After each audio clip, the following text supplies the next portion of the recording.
अस्सलामुअलैकुम दोस्तों, ये अज हड़ताल जो ॾींहुं अॼु हुयो।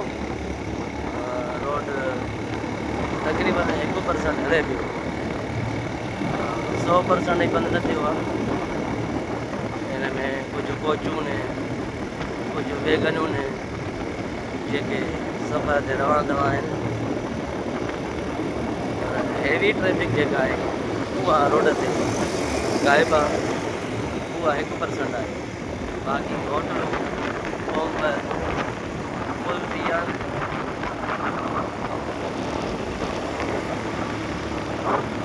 टोटल 50 भला वेंदड़ आहिनि।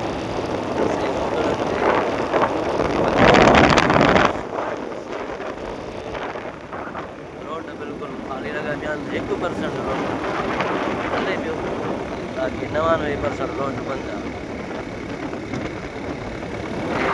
ॾिसी सघो था, जेका सिंध खां पंजाब ट्रांसपोर्ट वेंदी आहे उहा मुकमल तौर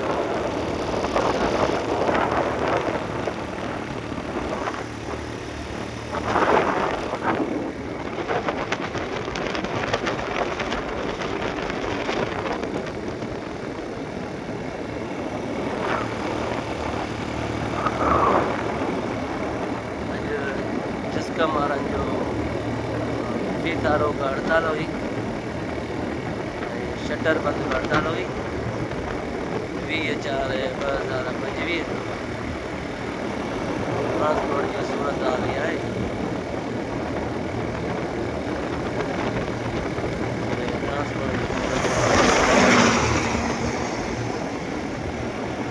कोचूं गाड़ियूं सफ़र रहंदा आहिनि।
नेशनल हाईवे 99% खाली आहे, बाक़ी 1% हले थो।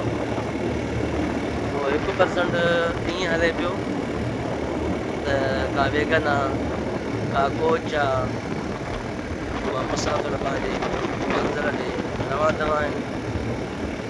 बाक़ी हेवी ट्रैफिक ट्रालर थी वियो, ट्रक थी वई, उहे मुकमल तौर बंदि आहिनि।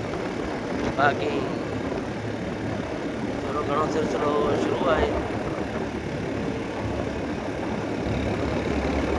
तमामु वकील दोस्तनि खे तमामु घणी चुस हुजे, उन्हनि सिंध सां मल्हायो आहे।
अलानी शहर जा शटर बंदि हड़ताल हुई उन ते केतिरो अमल आहे, सीता रोक हड़ताल ते केतिरो अमल आहे। शटर बंदि हड़ताल जे सबबि सां ॾिसूं त मार्केटूं केतिरियूं खुलियलूं आहिनि।